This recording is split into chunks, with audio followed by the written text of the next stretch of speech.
A paz do Senhor, irmãos, amém? Amém? Então, vamos nos colocar de pé para a gente poder orar?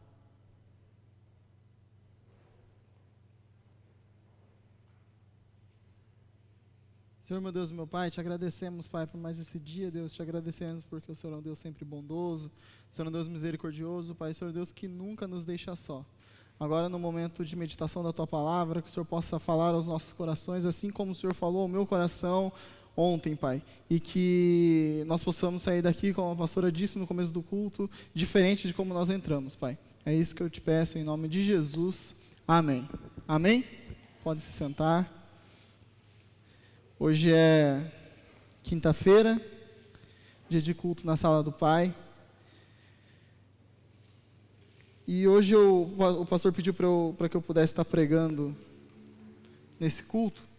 E aí eu estava pensando sobre o que eu poderia pregar e estou vendo que tem bastante gente que acho que nunca me viu pregando. Hoje eu vou fazer um pouco diferente, porque hoje não vai ser uma mensagem como todo mundo faz, sabe? Primeiro ponto, segundo ponto, terceiro ponto. Esse vai ser um grande pensamento.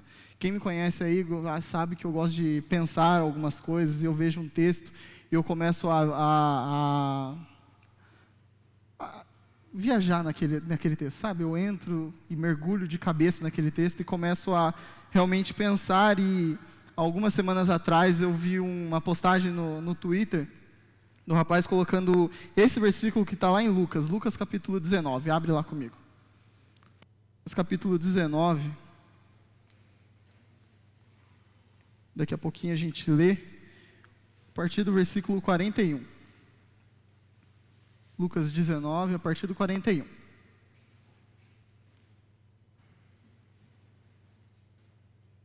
E este ano, aqui na igreja, a gente está falando sobre fertilidade. E aqui na igreja a gente já ouviu várias e várias mensagens falando sobre fertilidade. E nós oramos para isso, né? Nós oramos para que nesse ano e desse ano em diante nós possamos ser férteis. E férteis em todas as áreas das nossas vidas. Nos jovens eu falo muito, né? Eu falei algumas vezes muito que nós fomos criados, nós fomos abençoados por Deus para que nós possamos ser originais, criativos e inventivos. Então, que nós possamos ser exatamente isso. Aquilo que Deus nos abençoou lá em Gênesis, quando Deus ele pega e cria o homem e a mulher, cria Adão e Eva, Deus ali ele pega e fala assim, eu abençoo, então crescei e multiplicai-vos, sejam férteis nessa terra. Então, que nós possamos ser férteis. E assim, nós oramos durante esse tempo, e nós vamos continuar orando durante o ano todo, sobre ser fértil, mas não só em algumas áreas, então, por exemplo, só na área financeira. Nós possamos ser férteis na área financeira, mas também emocional, espiritual, conjugar, familiar, em todas as áreas das nossas vidas, que nós possamos ser férteis. Amém? Amém? Então, tá. Mas além dessas coisas, uma das coisas que eu realmente vejo, e aí agora a gente entra no meu grande pensamento, eu acredito que esse pensamento vai ter uma conclusão que eu acredito que vai impactar a sua vida, assim como impactou ontem a minha vida, ontem à noite, quando eu estava preparando, no final da tarde, começo da noite. E uma das coisas que eu vejo que dentro da igreja, não na nossa igreja aqui, mas na igreja no geral, o que falta muito é amor. Amor. Que nós possamos, durante esse ano, sermos férteis em amor. Amor a Deus e amor ao próximo. Amém? Por que nós devemos ser férteis no amor? Porque a base de tudo que nós cremos e em quem nós cremos é o amor. Deus, Ele é amor. E Jesus demonstrou isso para nós quando Ele morreu lá na cruz para nos salvar. Isso o pastor Alexandre estava falando aqui agora, quando Ele pega e morre na cruz e Ele demonstra e Ele derrama todo esse amor em nós, para a humanidade, para que a gente pudesse ser salvo. E esse amor, ele é muito bem exemplificado lá em João, não precisa abrir, eu vou falar aqui para vocês, lá em João capítulo 3, versículo 16, é um dos versículos mais conhecidos da Bíblia, onde ele fala que, porque Deus amou o mundo de tal maneira, que deu o seu Filho unigênito, para que todo aquele que nele crê não pereça, mas tenha a vida eterna. Então, porque Deus amou o mundo de tal maneira, Então, esse versículo, ele exemplifica e ele deixa muito claro esse amor de Deus, porque Deus, ele amou o mundo de uma tal forma, de uma forma tão grande, de uma forma que a gente não consegue imaginar, que ele deu o seu Filho para nos salvar. E aí tem uma música que eu cantava quando eu era criança, que ela diz, do Diante do Trono, da Aline Barros, da Ana Paula Valadão, que ela fala que é grande, tão grande, alto, tão alto, fundo, profundo, é maior que o mundo, mas é pequeno, cabe lá dentro do coração de quem se entrega ao Salvador. Quantos conhecem essa música? Legal, né? E essa música exemplifica exatamente isso, que o amor de Deus, ele é tão grande, tão alto, mas ele também é pequeno, que cabe no nosso coração. Do coração de quem se entrega ao Salvador. E aí a música, ela continua, né? E aí, agora eu esqueci a letra, mas ela continua a música falando sobre isso. E quando a gente olha esse amor de Jesus, quando a gente olha para essa atitude de Jesus, a gente consegue ver isso também estampado nos discípulos de Jesus. Após a morte e ressurreição de Jesus, Jesus vai aos céus, e aí os discípulos que se tornam apóstolos, eles começam a pregar a Jesus, eles começam a pregar e levar essas boas novas, eles começam a falar desse Jesus, como Paulo diz, né? E eu prego Cristo, e esse Cristo crucificado. Então eles pregavam isso, eles falavam sobre isso, eles levavam esse amor para as pessoas. E lá em Atos fala também que a igreja, ela crescia, e Deus ia colocando, acrescentando na igreja aquelas pessoas que iriam ser salvas, mas acontecia tudo isso porque a igreja, ela contava com a simpatia de todos. A igreja contava com a simpatia de todos. A igreja era uma igreja amorosa, uma igreja que entendeu o significado do sacrifício de Jesus, uma igreja que entendeu o porquê que Jesus morreu na cruz para nos salvar. E daqui a pouco eu vou falar um pouco sobre isso. Esse é um dos assuntos que eu mais gosto de falar, na realidade. A pastora sempre fala que, se você quiser falar comigo e ficar bastante tempo conversando comigo, você pode falar comigo sobre séries, e sobre o apóstolo Paulo, e sobre salvação, sobre graça, sobre perdão.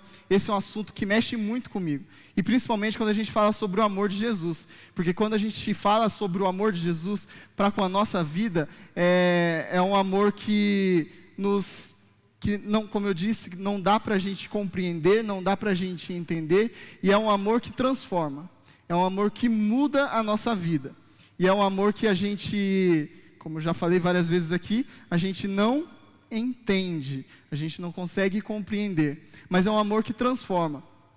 Na EBD, os adultos estão estudando um livro que fala sobre a graça transformadora, e quando eu li esse livro assim, eu fiquei assim, como que eu nunca tinha visto isso antes, sabe? Como que eu lia sobre esses textos, sobre graça, e como que eu nunca vi isso antes. A graça que transforma, a graça que nos dá armas para que a gente possa viver nesse dia, para que a gente possa viver nesse mundo uma vida santificada, uma vida diferente, viver dentro desse amor que Jesus derramou lá na cruz. É uma graça que nos transforma. Então, se eu for falando aqui várias e várias vezes sobre graça, sobre perdão, sobre amor, sobre salvação, você já entende porque eu gosto bastante desse texto, gosto bastante dessa temática. Mas quando a gente ouve sobre essa palavra, sobre esse amor, a gente não pode ficar só para nós mesmos. Então a gente não pode ouvir sobre Jesus, e a gente ouve isso todas as semanas, domingo e quinta, os jovens no sábado, seja aqui na oração com o pastor Milton na terça-feira. Nós sempre estamos ouvindo sobre o amor de Jesus, nós sempre estamos ouvindo sobre Jesus, nós sempre estamos ouvindo sobre Jesus. Mas isso não pode ficar comigo mesmo. Tem um texto lá em Atos, capítulo 4, versículo 20, que ele pega e fala exatamente assim: quando as pessoas pegaram, os líderes lá dos judeus pegaram Pedro e João e levaram eles para serem presos, porque eles estavam pregando sobre Jesus, e aí eles falaram assim, deram uma surra neles, falaram assim: não fala mais sobre esse Jesus. E aí soltaram Pedro e João. E aí Pedro e João, o que eles fazem? começam a pregar sobre Jesus de novo. E pregam, e pregam, e pregam. E aí eles pegam de novo Pedro e João e falam assim, mas eu não falei para vocês não falarem no nome desse Jesus? E aí o versículo 20 do capítulo 4 diz o quê? Pedro ele fala, nós não podemos deixar de falar daquilo que vimos e ouvimos. Pedro e João andaram com Jesus durante 3 anos. Então, todas aquelas coisas, milagres, ensinamentos que Jesus fez ali com eles nesses 3 anos e meio, transformou a vida daqueles homens, transformou o coração daqueles homens. Quando eles olham, quando eles lembram, quando eles lembravam do sacrifício que Jesus havia feito e de todos os ensinamentos que Jesus tinha deixado, eles conseguiam entender aquele amor, que aquele amor transformou a vida deles. E eles não poderiam guardar para eles mesmos, eles tinham que passar isso. Então eu não posso deixar de falar, eu não posso, tem algo dentro de mim que está queimando e eu não posso deixar de falar daquilo que eu vi e daquilo que eu ouvi. Eu não posso. E aí eles continuavam pregando, e eles continuavam pregando. Nós, como discípulos de Jesus, nós devemos fazer o mesmo. Não guardar esse Jesus para nós mesmos. Nós temos que transmitir ao outro. Essa é o ponto principal do Evangelho de Jesus. Ide por todo mundo e pregai o Evangelho a toda criatura. Nós temos que pregar Jesus, nós temos que levar Jesus, nós temos que levar esse amor. Lembra que eu falei que nós devemos ser férteis em todas as áreas da nossa vida? E uma das coisas que às vezes nós dentro da igreja faltamos muito é com amor. Bruno, mas você está falando que eu não amo a Deus? Não, não estou falando disso. Estou falando do amor ao próximo. E daqui a pouco a gente vai entender um pouco mais sobre o que eu estou falando. Mas esse amor que transforma o mundo, esse amor que muda o mundo, esse amor que cria pontes, que constrói pontes, que faz as coisas acontecerem, às vezes a gente deixa para nós mesmos e a gente não transmite esse amor da maneira, se a gente transmite, não transmite da maneira adequada, ou muitas das vezes a gente nem transmite. E atitudes, elas falam muito mais do que palavras. Atitudes falam muito mais do que palavras. E aí agora eu quero contar um pouquinho, bem rápido, sobre qual foi o grande motivo de Jesus ter vindo aqui na terra e vivido conosco. Qual foi o grande motivo de Jesus ter vindo aqui? Morrer para nos salvar. Salvar do quê? Salvar do pecado, salvar da morte, salvar das garras do diabo e nos livrar, deixar que a gente pudesse ser livre. Baseado nisso, nós entendemos que por causa do pecado, sem Jesus Cristo, nós não teríamos esse acesso a Deus. E no livro da Graça Transformadora, ele fala muito sobre isso. Sem Jesus, nós não teríamos acesso a isso. Mas Jesus, ele vem, ele morre, e ele derrama do seu amor, e ele derrama da sua graça. E nessa graça é que nós somos livres. E baseado nisso, eu vejo que nós necessitamos de um Salvador. Sem Jesus, não teríamos possibilidade de nos achegarmos a Deus. Sempre nos afastaríamos da presença de Deus. Então, desde Adão e Eva, quando Adão e Eva eles pecam, Deus eles saem, Deus expulsa ele do jardim do Éden, e ali, o que acontece? O coração do homem é sempre inclinado ao pecado. Então, logo, pouco tempo depois, o que acontece? Deus vê ali Noé, e fala assim, só vejo Noé como alguém que é íntegro, reto e temente a Deus. O resto da humanidade não dá. Então o que Deus pega e faz? Vou matar todo mundo, vou mandar um dilúvio e só vou salvar Noé e sua família. Pouco tempo depois o que acontece? O homem de novo, por ser um coração inclinado ao pecado, ele começa a pecar, fazer aquilo que está dentro do seu coração, que sem Jesus Cristo nós não conseguimos viver sem. Então o homem começa a pecar novamente, e pecar novamente. E cada vez que o homem peca, o homem vai se distanciando cada vez mais de Deus. Cada vez mais de Deus, cada vez mais de Deus. E é por isso que Jesus veio.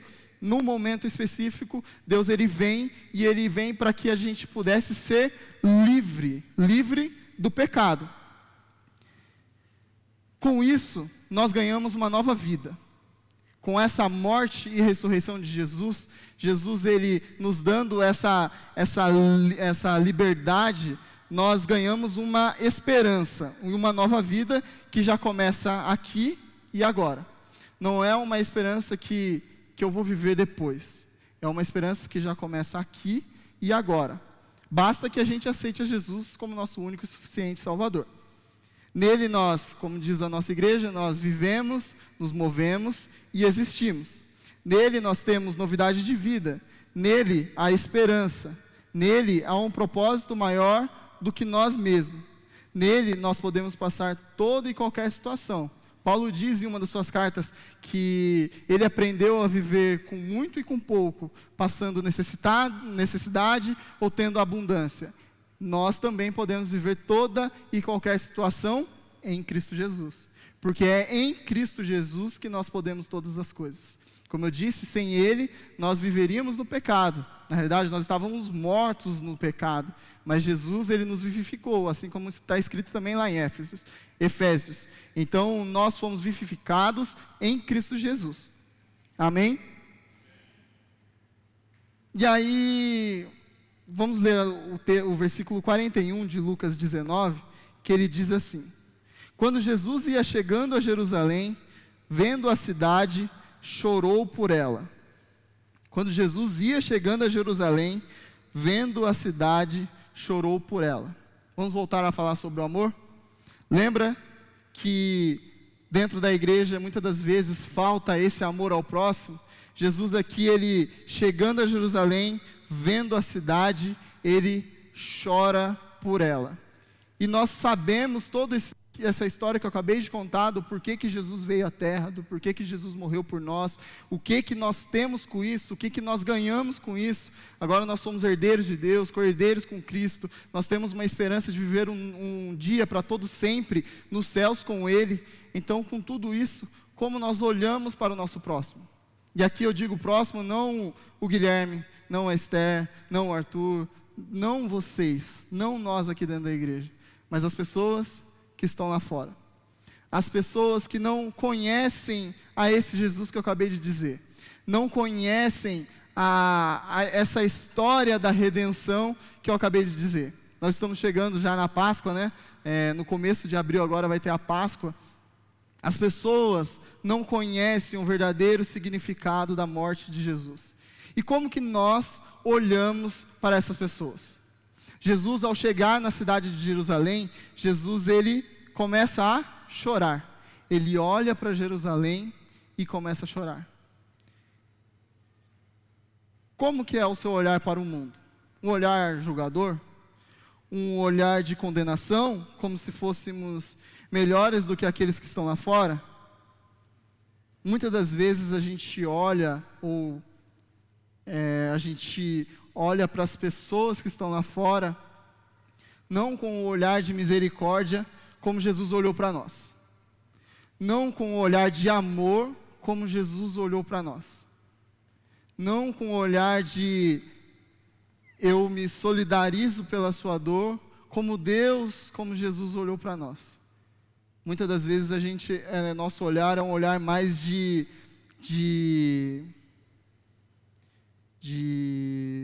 como que se diz? Quando você não se importa com aquilo? Indiferença. Um olhar de indiferença. Muitas das vezes é um olhar de diferença, não um olhar de amor. Mas sabe qual deveria ser o nosso olhar? Um olhar como o que Jesus olhava para as pessoas. E aí agora a gente começa a entender um pouco mais do que é ser um verdadeiro cristão. Porque quando a gente olha, por exemplo, para a história de Lázaro, quantos lembram da história de Lázaro? Lázaro era um amigo de Jesus, onde Jesus ele fica sabendo pelas irmãs dele, Marta e Maria, ela chega e fala assim: Jesus, Lázaro morreu. E aí Jesus ele pega e fala assim: tudo bem. 4 dias depois, Jesus ele chega lá na frente do túmulo de Lázaro. Lázaro já tinha morrido, já estava lá enterrado, já estava lá dentro do sepulcro. E aí Jesus ele olha de frente com o túmulo, o que ele faz? Ele chora. Ele se compadece da situação, com a tristeza das irmãs dele, com a morte do seu amigo, porque Lázaro era amigo de Jesus, com a situação toda que estava acontecendo, Jesus, ele chora. Quando a gente vê a história da mulher do fluxo de sangue, a mulher do fluxo de sangue, ela já fazia 12 anos que ela estava com essa enfermidade, e ela tinha gastado todo o seu dinheiro buscando remédios, curas, alguma coisa para que pudesse curar essa doença dela. E ela não consegue encontrar nada. E aí, num certo momento, num certo dia, Jesus ele está passando com seus discípulos, e aquela multidão toda acompanhando a Jesus, e aquela mulher, num ato de fé, ela provavelmente já tinha ouvido falar sobre Jesus e dos milagres que Jesus havia feito. Ela chega até Jesus e encosta na orla do manto de Jesus. E aí Jesus ele para todo aquele cortejo, tudo aquilo que está acontecendo, e fala assim: peraí, alguém me tocou. Aí os discípulos falam assim: como assim, Senhor? Como assim, mestre? Alguém te tocou? Está todo mundo aqui te empurrando, encostando, como assim? Você quer saber quem que te tocou? Ele falou: não, alguém me tocou, porque de mim saiu o poder. E aí aquela mulher, naquele momento, ela pega meio, às vezes até com medo, ela chega para Jesus e conta que foi ela que tocou. E o que é que Jesus fala para ela? Ele olha para ela e fala assim: filha, a tua fé te salvou, vai em paz. Ele se solidarizou com a vida e com a dor daquela mulher. Ele olhou a fé daquela mulher e ele não tratou ela com indiferença. Como que ele fez? Filha, ele trouxe ela para perto. Filha, a tua fé salvou você, vai em paz. Quando a gente olha, por exemplo, aquela mulher que foi pega em adultério. Aquela mulher que foi pega em adultério, os mestres da lei, tudo, os fariseus, eles pegam, trazem aquela mulher para Jesus e falam assim: ó, na lei de Moisés está dizendo que quem for pego em adultério tem que ser apedrejado até a morte. O que você diz? E aí Jesus, ele pega e fala assim: bom, se alguém nunca aqui pecou, que atire a primeira pedra. E aí as pessoas começam a largar as pedras e vão embora. E aí Jesus, ele olha para a mulher e fala assim: cadê aqueles que estavam te condenando? E aí ela pega e fala: não sei, Senhor, foram todos embora. E aí ele fala o quê? Eu também não te condeno, vá e não peques mais. Eu também não te condeno, vá e não peque mais.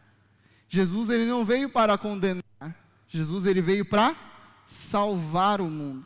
Jesus, ele veio para salvar a nossa vida do pecado. Jesus, ele veio salvar a nossa vida das mãos do diabo. Então Jesus, ele fala para aquela mulher: eu também não te condeno, vá em paz, vá e não peque mais. Muda a sua vida. É um amor que transforma, não é um amor que julga, é um amor que transforma. E quando então, e aqui é o último exemplo que eu vou falar para vocês, e quando então Jesus ele está no Sinédrio, onde ele está com todo aquele pessoal dentro do Sinédrio, era como se fosse uma igreja. O Sinédrio estava lá e ele olha um homem no canto que ele tinha a mão ressequida. E aí agora eu vou ler essa história aqui para vocês, está lá em Marcos, que diz assim, ó: Jesus falando para aquelas pessoas: é lícito nos sábados fazer o bem ou fazer o mal? Salvar uma vida ou deixar morrer? Mas eles ficaram em silêncio. Então Jesus, olhando em volta, indignado e entristecido com a dureza do coração daquelas pessoas, disse ao homem: estenda a mão. O homem estendeu a mão e ela lhe foi restaurada. Jesus, ele estava no sábado, ele dizia que não poderia fazer nada. Você não pode fazer nada. Você não pode nada. E aí Jesus ali, ele pega e olha para aquele homem, para a situação daquele homem, e ele fala: é lícito nos sábados fazer o bem ou fazer o mal? Salvar uma vida ou deixar morrer? Ele queria que aquelas pessoas pudessem responder: não, Jesus, vai lá, cura aquele homem, não importa que é no sábado, cura aquele homem precisa dessa cura. E aí ele olha para ao redor e ninguém fala nada, ninguém sente compaixão daquele homem. E então Jesus, olhando em volta, indignado e entristecido, Jesus ele fica indignado e entristece o seu coração por ver a dureza do coração daqueles homens. Nenhum deles teve um olhar de amor para aquele homem que estava com a mão ressequida. E aí a gente volta para o texto lá, Lucas 19, capítulo 41, que diz: quando Jesus ia chegando a Jerusalém,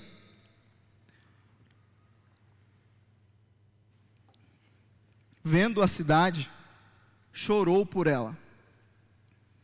Ao chegarmos na nossa cidade, e aqui eu não quero falar sobre a cidade de São José dos Campos. A nossa cidade pode ser vários outros lugares, em vários outros momentos da nossa vida. Pode ser amizades, pode ser familiares, pode ser na faculdade, pode ser no trabalho, pode ser aonde quer que você esteja. Ao chegarmos nesse lugar, qual é o nosso olhar? Como é que a gente olha para essas pessoas? Como é que a gente olha para a situação dessas pessoas? Com um olhar igual ao de Jesus? Ou com um olhar de indiferença e um coração duro que não se importa com o outro? Essas pessoas precisam de Jesus tanto quanto você. Às vezes a gente esquece de quem nós éramos. Lembra o que você era ou o que você fazia antes de conhecer Jesus? Antes de ter um encontro com Jesus? Antes de Jesus transformar a sua vida e derramar desse amor que transforma, que muda o mundo? Às vezes a gente esquece de quem nós éramos. E a gente sobe num pedestal de arrogância, num pedestal de santidade, onde eu não me misturo. Quem aqui já assistiu Chaves, né? Eu não me misturo com essa gentalha. Então, muitas das vezes a gente toma esse lugar e essa posição, que não é uma posição que Jesus nos colocou. Jesus nos colocou, e lá nos evangelhos a gente vê que Jesus, ele diz que nós somos sal da terra e luz do mundo. Nós somos aquele que nós temos que ficar no meio. Jesus, ele nos colocou no meio.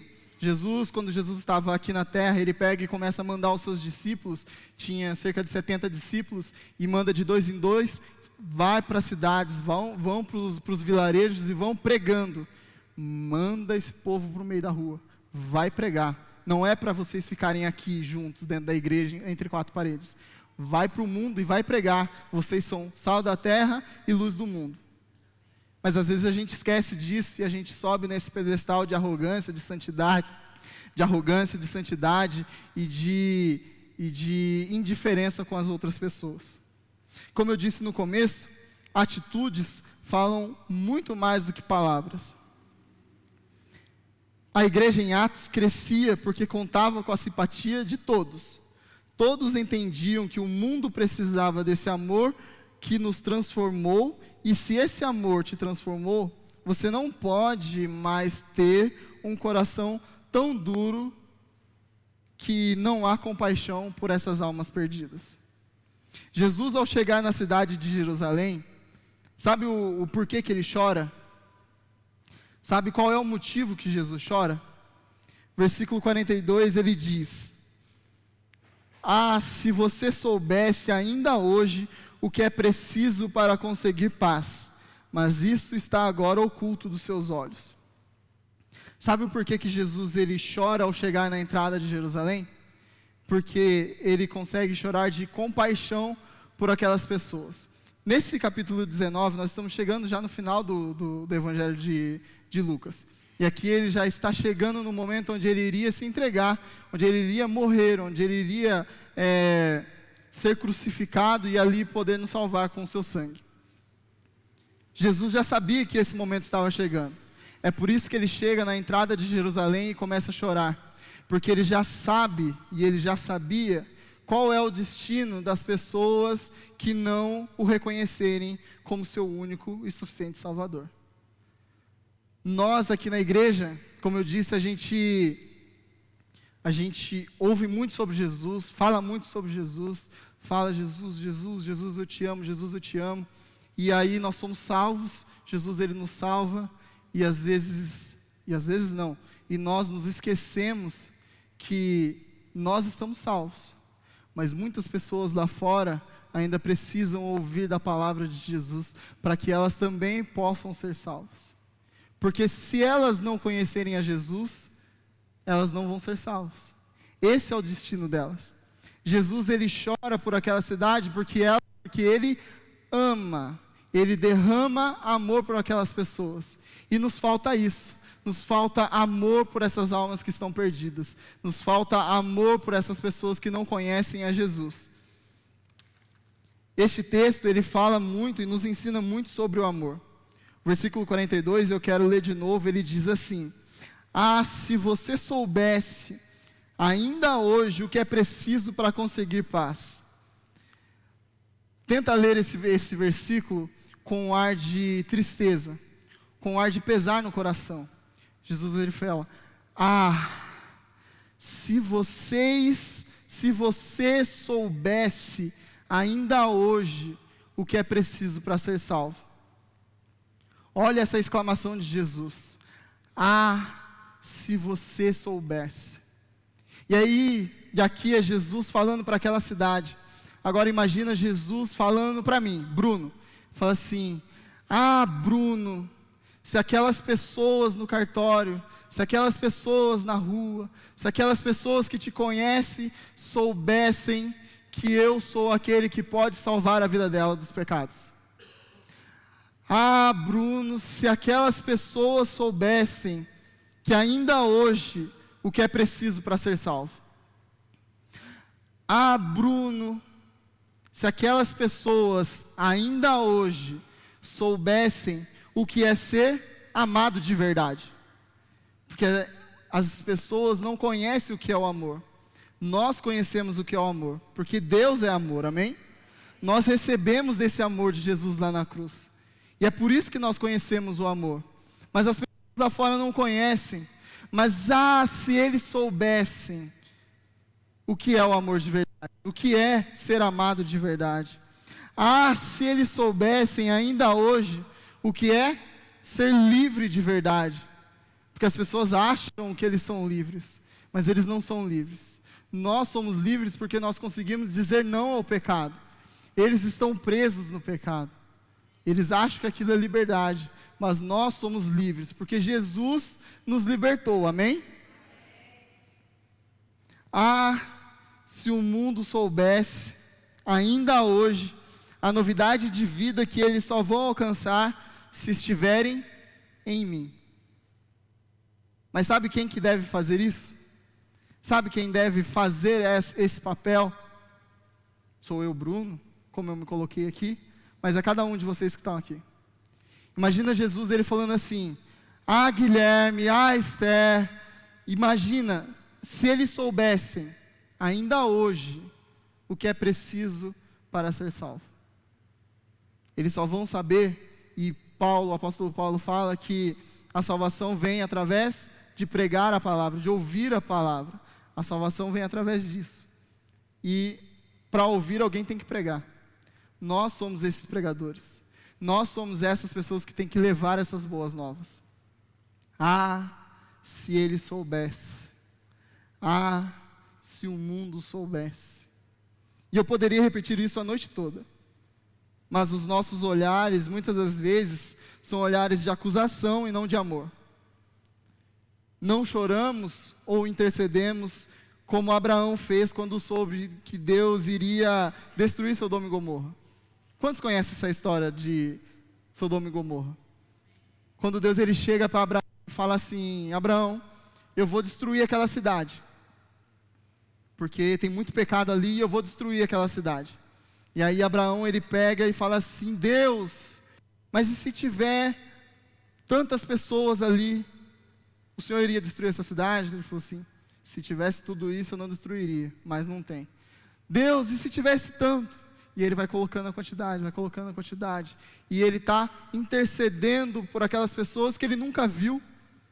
Ele só sabia que Ló, que era o seu sobrinho, estava lá, mas a cidade toda ele não conhecia, ele não sabia, mas mesmo assim ele estava intercedendo por aquelas pessoas, porque ele sabia o final daquelas pessoas, porque Deus iria destruir tudo. Mas Abraão, ele se coloca nessa posição de intercessor e começa a orar por aquelas pessoas, interceder pela vida daquelas pessoas. Até que ele chega e fala assim: Deus, e se tiver somente um? Ele falou assim: se tiver somente um eu não destruo. E eu salvo essa pessoa e o restante eu vou destruir. E assim acontece, Ló e sua família são salvos, são tirados de lá, e Deus destrói Sodoma e Gomorra. Mas Abraão fez o papel dele de intercessor. Não olhou com indiferença. Não conheço mesmo, pode destruir, Senhor. Vamos lá porque o Senhor me prometeu. uma terra que mana leite e mel, uma terra assim e tal, que a minha geração vai ser grande, eu serei pai de multidões, então vamos para lá. Deixa esse povo para lá porque eu nem conheço. Não. Nós devemos ter esse mesmo olhar que Abraão, que não se importou só com ele mesmo, não se importou só com as promessas de Deus para ele, mas se importou com a vida do próximo. Ele entendeu que ele recebeu de Deus e ele poderia passar isso, distribuir isso e transformar e passar isso para as outras pessoas. Nós recebemos esse amor de Jesus, nós temos que fazer a mesma coisa. Mesmo que você não conheça isso, nós estamos fazendo aqui no domingo, sempre 10 minutos antes de começar o culto, nós estamos orando pelo Brasil, pedindo para que Deus possa ser o Senhor do nosso país e tudo isso. É isso. Nós não conhecemos todo mundo do Brasil, nós não conhecemos todas as pessoas que moram no Brasil, mas nós nos colocamos para interceder por esse Brasil, porque nós como cristãos, nós sabemos qual é o destino das pessoas que não conhecem a Jesus. Nós devemos pregar a palavra a todo momento, para que as pessoas possam realmente ter um encontro com Jesus. Amém? Se as pessoas soubessem. E aí eu fiquei com esse versículo na minha cabeça. Se as pessoas soubessem. Se o Bruno se posicionasse. Se o Bruno falasse. Se o Bruno orasse. Se o Bruno se colocasse nesse lugar secreto onde o pastor falou aqui e buscasse a minha face, eu iria contar para eles os meus segredos, eu iria contar para eles os meus planos, e ele poderia me ajudar a levar essa palavra ao mais longe possível, ao máximo de pessoas possíveis. É uma lamentação. E ontem eu fiquei pensando sobre isso. O que será que Deus, quando Ele olha para mim, o que será que será que Ele lamenta dessa forma? Ou Ele, quando Ele olha para mim, Ele olha com o coração endurecido, como aquelas pessoas que estavam no Sinédrio e não se compadeceram daquele homem da mão ressequida? Ou Ele olha para mim e vê como uma multidão que só quer estar ali perto de Jesus e batendo nele, encostando nele, mas sem entender verdadeiramente quem Ele é e aquilo que Ele fez e a obra vicária de Jesus? Ou eu sou daqueles como Pedro e João, eu não posso deixar de falar daquilo que eu ouvi, eu não posso deixar de falar, isso mudou a minha vida, isso transformou a minha vida, e isso tem que ser para as pessoas que estão ao meu redor. As pessoas ao meu redor têm que saber desse Jesus. As pessoas ao meu redor têm que saber que eu sou um cristão e que eu tenho que levar essa palavra. E às vezes a pessoa não se sente amada, mas eu tenho alguém que pode amar essa pessoa e que ama essa pessoa, que é o próprio Jesus. Basta que ela reconheça Jesus como seu único e suficiente Salvador, e assim a gente vai prosseguindo. Se eles soubessem. Eu quero ler um texto que está lá em Lucas capítulo 10. Se você puder me acompanhar comigo, Lucas capítulo 10, a partir do versículo 25. Lucas 10, 25.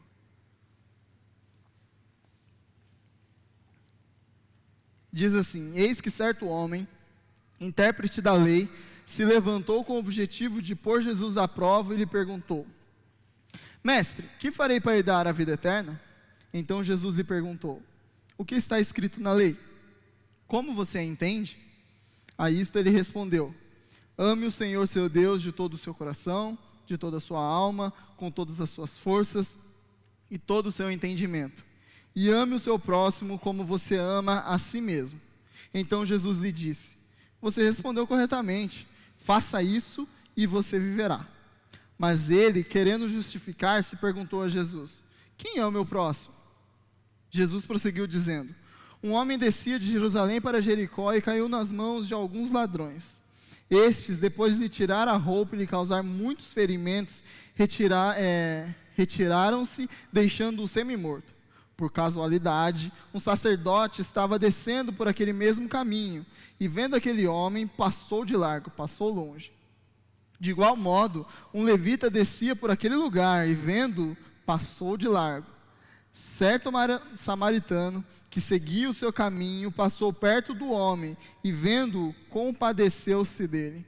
E, aproximando-se, fez curativos nos ferimentos dele, aplicando-lhe óleo e vinho. Depois colocou aquele homem sobre o seu próprio animal, levou-o para uma hospedaria e tratou dele. No dia seguinte, separou 2 denários e os entregou ao hospedeiro, dizendo: cuide deste homem, e se você gastar algo mais, farei o reembolso quando eu voltar. Então Jesus perguntou: qual destes 3 lhe parece ter sido o próximo do homem que caiu nas mãos dos ladrões? O intérprete da lei respondeu: o que usou de misericórdia para com ele. Então Jesus lhe disse: vá e faça o mesmo.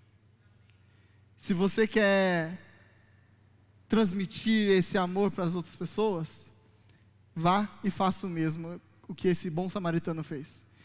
Você quer levar a palavra de Deus? Vá e faça o mesmo que esse bom samaritano fez. Use de misericórdia. A mesma misericórdia que Jesus usou para comigo, eu tenho que usar para o próximo. Vá e faça o mesmo.